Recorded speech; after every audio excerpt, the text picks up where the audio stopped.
No, this story is totally awesome, you guys, and I just got the Shoggoth out of my fireplace. Last time me and Pinky did something like this, we had so much fun. You're just gonna... Good morning. Oh, it's the middle of the afternoon. It's always morning somewhere. I am going to read today. You are dismissed, Rainbow Dash. Okay, see you guys later. I was bored.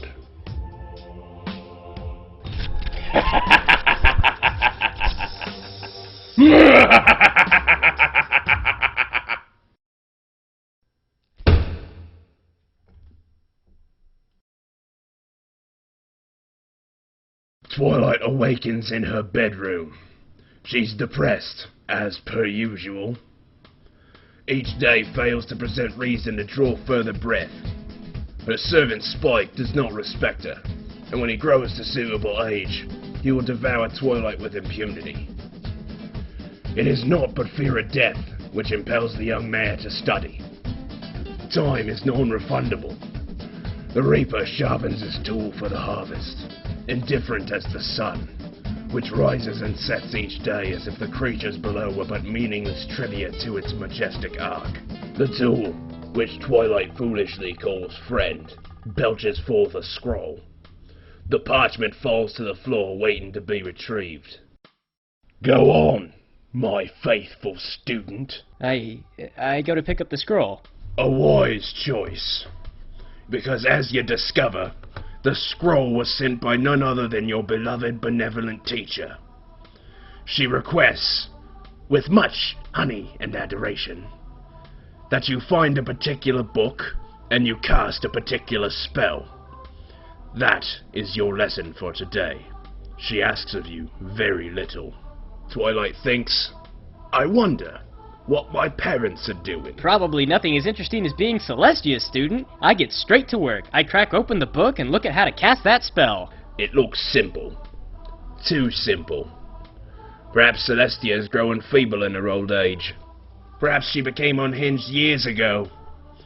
Perhaps it's about time someone overthrew Celestia and took her place, before her frothing madness swallows up the entirety of Equestria. Do you disagree? I think that this spell is going to teach me a valuable life lesson. Whatever it is, I get to casting it right away. Oh, Twilight. If I were a lesser pony, I'd be furious with you. How lucky for us both that I am a god. The world grows at alarming speed. Or rather, you appear to be shrinking. Further and further the walls and furniture tower above you. Your body is racked with extreme pain as it undergoes morphological changes that were never meant to be.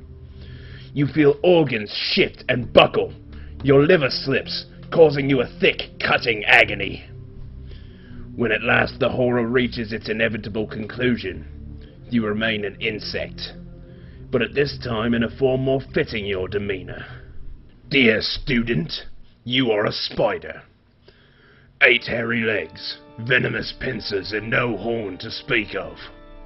If no stallion would love you before, your odds now seem severely diminished. But I don't want to be a spider. Someone is sympathetic, I'm sure. I uncast the spell. And how do you intend to do that? As I recall, you ignorantly performed the rites without reading the fine details. Mainly, you did not prepare a means to reverse it, and now you are trapped. Just as you are trapped in this story until you find a way to return to your plain pony shape. Then I go to get Spike. I don't know how yet, but this is his fault, and he's gonna do all the hard work to fix it, or I'll bite him in his sleep. You cry out to Spike, but it is of no use. By what means did you intend to speak to him? At what point have you ever spoken to a spider? Besides, I'd best beware, student. Pray, what does Spike do when he catches spiders around your domicile? He eats them, with extreme prejudice. They're one of the few things he feels he has any power over. Well then. So what, I'm trapped as a spider in a story all by myself for the rest of eternity? That will be the case. But Providence saw fit to smile upon you. Another spider crawls from between the cracks in the walls. A bright red creature, unlike any species you've seen in the area before. Twilight, is that you? I recognize your hairy purple butt. Applejack's brother? Yup. Twilight, Why am I a spider, and how did I get here? We're trapped in a story being read by Celestia. We have to find a way out. When did that happen? I was just walking up to town from the farm a few minutes ago. Seriously? Oh, I suppose I should mention that this is a lesson for you, and I could care less what memories the Red One retains. You may want to redirect your line of conversation, lest you look like an insane, modestly unappealing arachnid. Applejack's brother, we need to find a way to turn back into ponies. Can you help me? Well, I'll be honest. I'm only good at two things. One is heavy lifting, and the other, well, anyone will tell you they don't call me Big Mac for nothing. Okay, great. Well, we can rule out one of your skill sets because as a female spider, I'm actually bigger than you, so I can lift more than you can, and the other is not useful at all. So, in general, we can conclude that you are not useful. And you have a girl's voice. Well, hey now, let's not rule anything out. We still haven't proven that my other skill set won't turn us back into ponies. It's done some amazing things before. He has a point. Thanks to your idiocy, your only option now is to learn from scratch whatever will undo this spell you've cast. Since you have no reasonable way of forming a good hypothesis, you might as well try anything. Several times, of course, to eliminate confounding outliers. Fine. Fine. We'll give it a shot, but you better do it right. Not that I'm picky or anything, but I was just wondering if we could find another spider. Maybe another male spider. Twilight put on a tough exterior, but deep down her heart was wounded. Could her sniggering classmates have been correct? Why do we need another spider? What's wrong with me, huh? Am I too fat? I just think it would help things. Well, forget it. You'll take what you get and you'll like it. Okay, let's get started then. Hang on, you're not doing it right. I think I'd know if I was doing it wrong. But spiders have very complex mating rituals. You have to do the mating ritual. Yep, that's what I'm doing. But you have to do it right or I'll eat you. I'm telling you, I know what I'm doing. The red male begins dancing. His movements are hypnotic, and Twilight finds herself sedated, as if by a unique magic she will never experience again.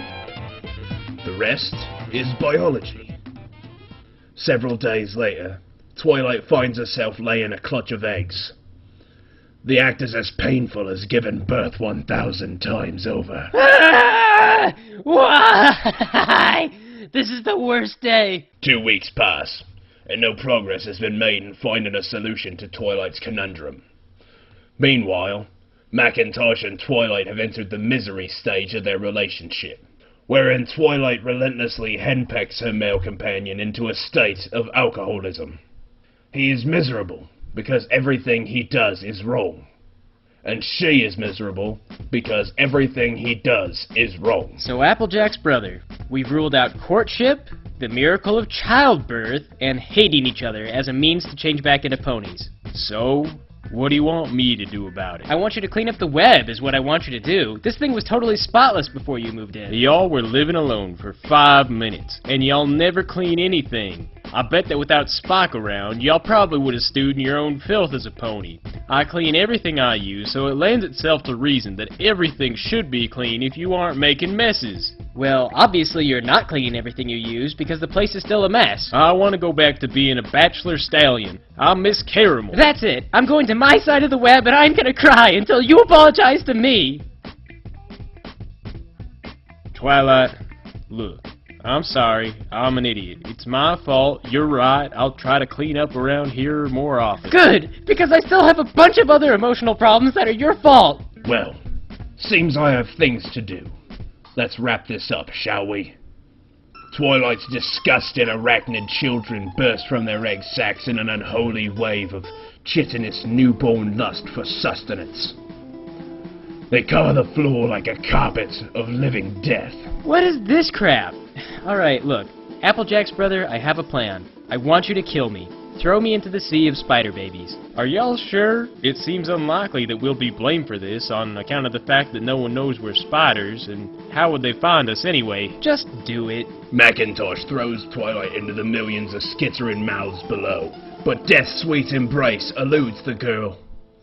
As with all things in her life, she is merely swept away against her will.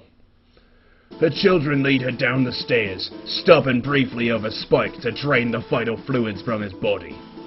Perhaps a poetic justice for the spiders that they would appreciate if they were not the ilk of their parents' pairing. Out they go, pouring out of the windows and sweeping down the streets of Ponyville, picking the place clean of life. At last they reach the edge of town, and there, riding atop a hitherto unknown alicorn who introduces himself as Argenbarger, is another spider. The spider announces itself to be none other than the famed Merriam-Webster. Cute. The alicorn uses his fantastic power to annihilate the swarm of disobedient children, absorbing their essence in the wake of their deaths. He escorts Twilight back to her home and returns her to her natural form as a pony. There, he explains that Merriam has been his companion for the past 1,000 years. The alicorn had always adored Twilight from afar, but with the recent turn of events, both Argenbarger and Merriam have fallen hopelessly in love with Twilight. Get a newspaper, roll it up, squash Miriam. You're next if you don't get out of here, buddy. He obliges out of blind, stupid, romantic inclinations. Now I suppose that concludes our little tale. I hope you have learned something valuable, my faithful students, because I'll be expecting a full report on what you learned by tomorrow. I'll get right on it. Well, this was such a valuable learning tool. I think that from now on, all residents of Ponyville should be required to sit in for your friend's little readings whenever she requests it. You could always use more Aesops.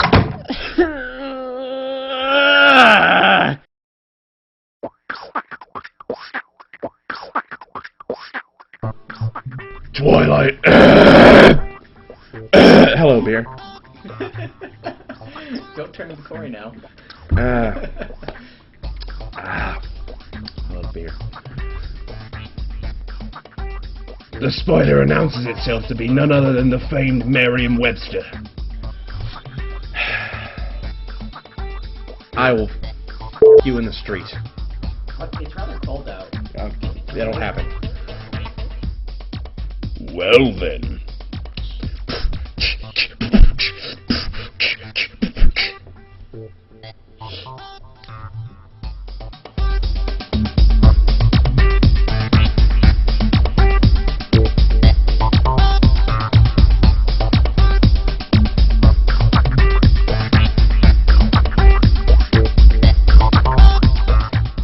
I just spit all over your monitor, and I am sorry.